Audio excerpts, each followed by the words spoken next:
Okay, let's dive into this. Welcome to The Explainer.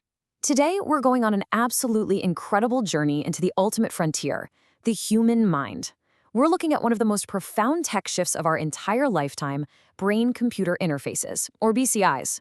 We're going to explore real-world human breakthroughs happening literally right now, today, and then we'll map out the massive industry trends coming our way by 2026. So let me ask you something. What if you could control a computer or even just your phone with nothing but your thoughts? For decades, right, that sounded like pure science fiction.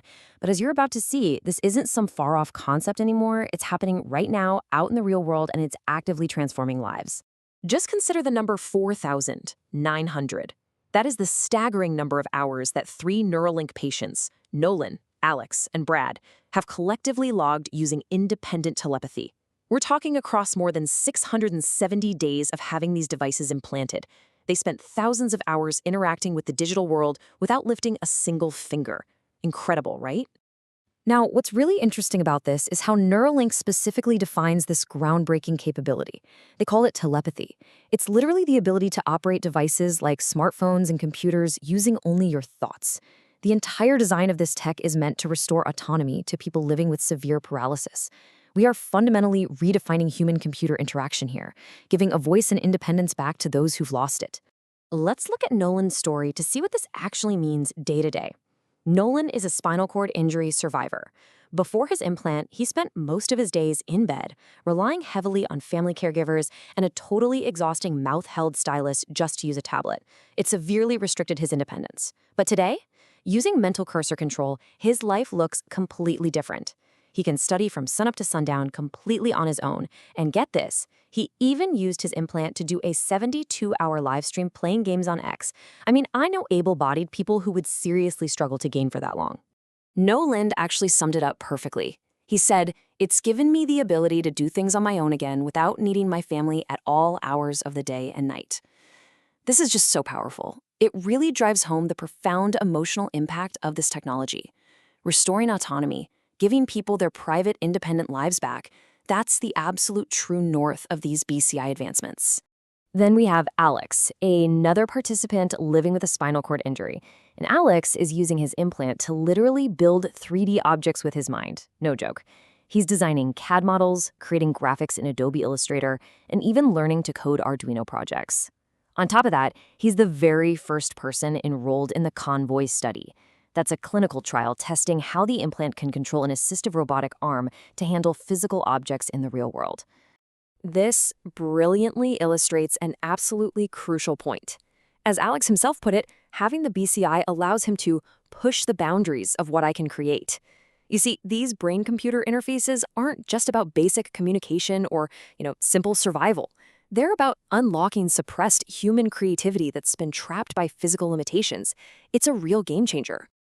Our third pioneer is Brad, who's living with a late-stage ALS.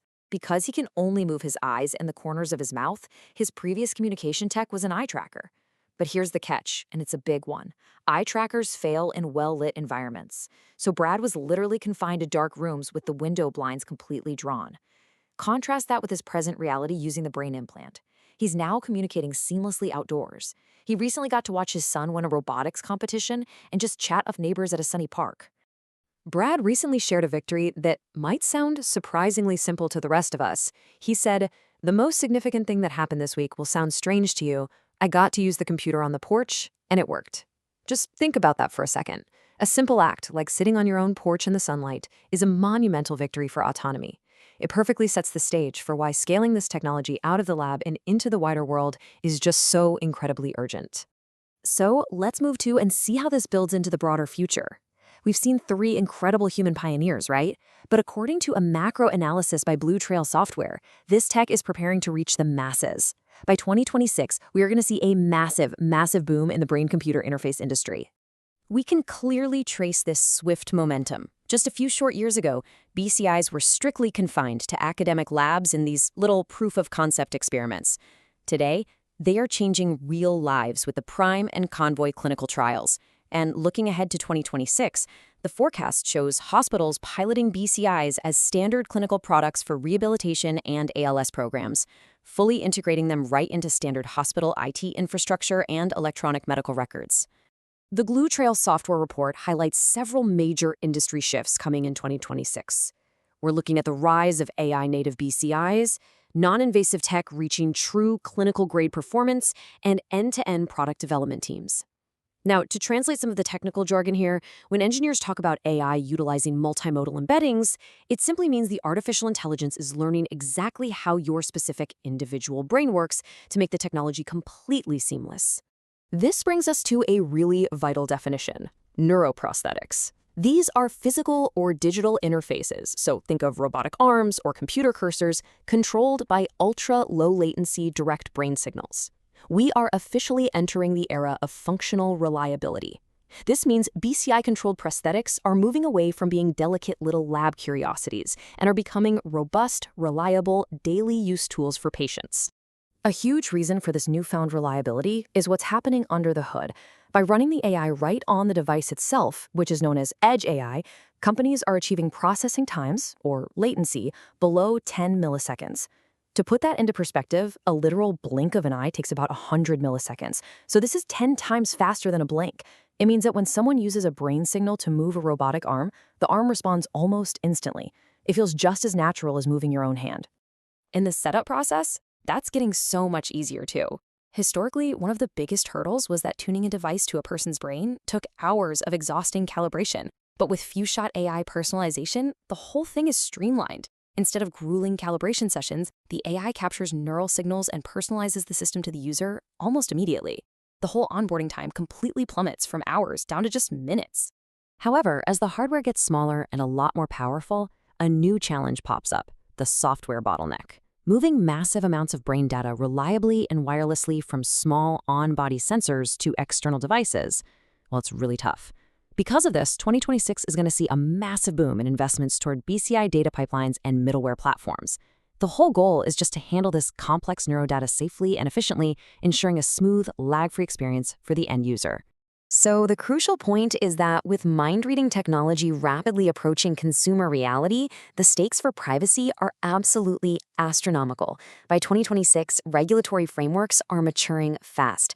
Neurodata is being actively classified as highly sensitive biometric information. We're seeing strict mandates for data encryption both in motion and at rest, alongside entirely new medical consent frameworks. It's all about ensuring patient privacy and building ultimate user trust. When we synthesize all of this, the AI advancements, the shrinking hardware, the edge computing, it all points toward an amazing horizon. Researchers are intensely focused on decoding activity directly from speech-related brain regions to bypass damaged motor pathways entirely. The ultimate goal of all these 2026 trends is to bring natural, fluent conversation back to locked-in patients like Brad, allowing them to speak at a normal, conversational pace once again. As we stand on the brink of this incredible new era, we really have to ask ourselves, as AI-native BCIs become our new reality, how will society safeguard the ultimate frontier of privacy, our very thoughts? The possibilities for restoring human independence and creativity are profound for sure, but the ethical weight of a mind-reading revolution is just as massive. It's a huge question we'll all need to ponder as this tech continues to evolve and scale. Thank you so much for exploring this with me today.